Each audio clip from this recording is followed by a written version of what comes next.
Sud Radio Madame Langage, Jeanne Bordeaux. Jeanne Bordeaux, linguiste et artiste. Bonjour Jeanne. Bonjour Laurence. Ravie de vous retrouver pour ce décryptage estival comme à chaque fois avec vous. Vous nous donnez la coulisse des mots de l'actu et du politique. Et pour ce premier numéro, forcément un mot très politique utilisé par tous les partis. Vous avez choisi le mot chaos. Oui, tout fut chaotique et le mot chaos a été marié à un autre mot. D'ailleurs, ils ont voyagé en duo, de la clarté et la clarification. C'est vrai que ce duo de mots mérite qu'on s'y attarde. Oui, alors clarification, cher au président Macron, on en reparlera. Pour vous, qui aimez décrypter comme ça les mots, comment vous expliquez que ce mot chaos, finalement, soit dans toutes les bouches, au-delà même des clivages politiques, finalement ? Oh, je dirais que depuis 2014, on l'entend davantage. Il est monté en puissance parce qu'il y avait pas mal de colère. Mais le 9 juin au soir, hélas, le président a signé l'ordre de gloire de ce mot. Parce qu'au vu des résultats, il a dissous l'Assemblée nationale pour clarifier, disait-il, les résultats des européennes. Cette soi-disant clarification a plutôt créé, n'est-ce pas Laurence, un état de sidération dans le pays. Alors sidération, voilà aussi un mot très intéressant, aussi bien chez les citoyens que nous sommes tous, ou la classe politique. Pour vous, il y a, comment vous l'expliquez d'ailleurs, cet état de sidération ? Oh, je pense que la sidération, on est pétrifié, on est en état de choc parce que c'est surprenant. Et réellement, la décision a été inattendue. Donc beaucoup ont pensé à l'époque que c'était une décision subite, voire irresponsable. Même M. Hollande, quand il décide de se présenter à nouveau aux législatives, il s'amusera beaucoup parce qu'il a cette subtilité et il dira « je veux être un député responsable ». Oui, quand il avait dit à un moment donné qu'il était un président normal, en parlant des mots. Et là, je pense qu'il répondait peut-être à quelqu'un. Oui. Alors, comment voir dans cette suite, cette saga historique, chaotique pour vous, Jeanne, même si on n'a pas de boule de cristal. Je crois qu'on peut aussi s'arrêter, Laurence, on en avait parlé sur le mot dissoudre, parce que le mot dissoudre, ce n'est pas n'importe quel verbe.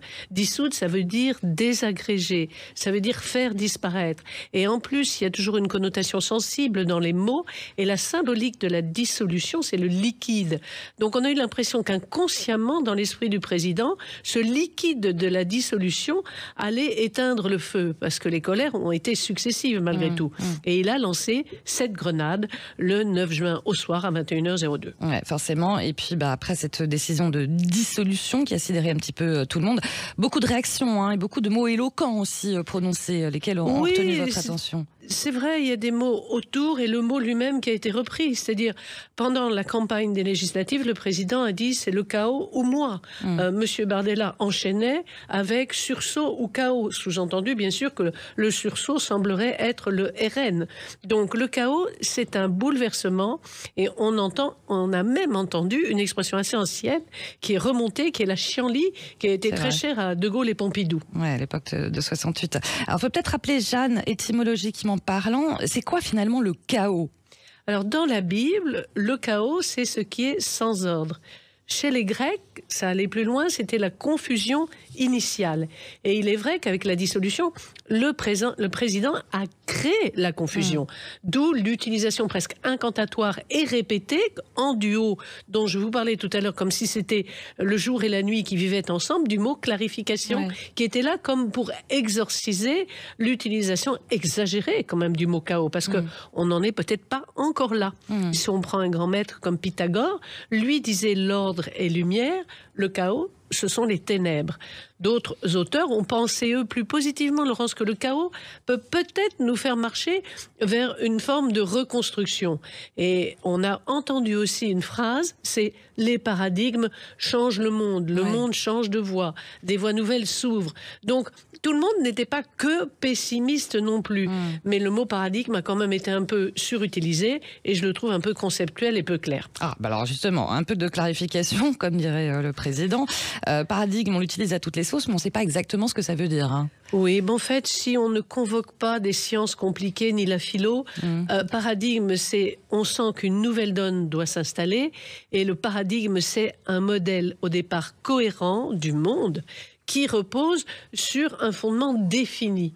Et c'est ça qui est intéressant, c'est-à-dire qu'on sent que par ce chaos, l'époque bouge, donc violemment, c'est certain. Les fractures, les plaques tectoniques dans la Bible, au moment du chaos, s'affrontent.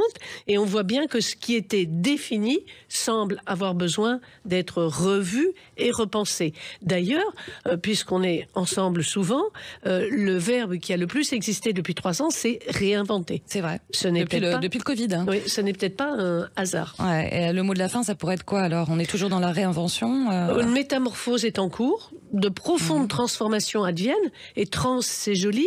On disait changer, maintenant on dit transformer, parce que dans trans, il y a l'idée de transdisciplinarité et de liens nouveaux à établir. Donc on va être positif, on va dire que de toutes ces douleurs et de ce chaos va naître quelque chose. C'est bien, il faut rester positif aussi. Merci beaucoup pour vos éclairages, Madame Langage. À réécouter bien sûr en podcast sur sudradio.fr, et puis on se retrouve le week-end prochain. Merci Jeanne. À bientôt Laurence.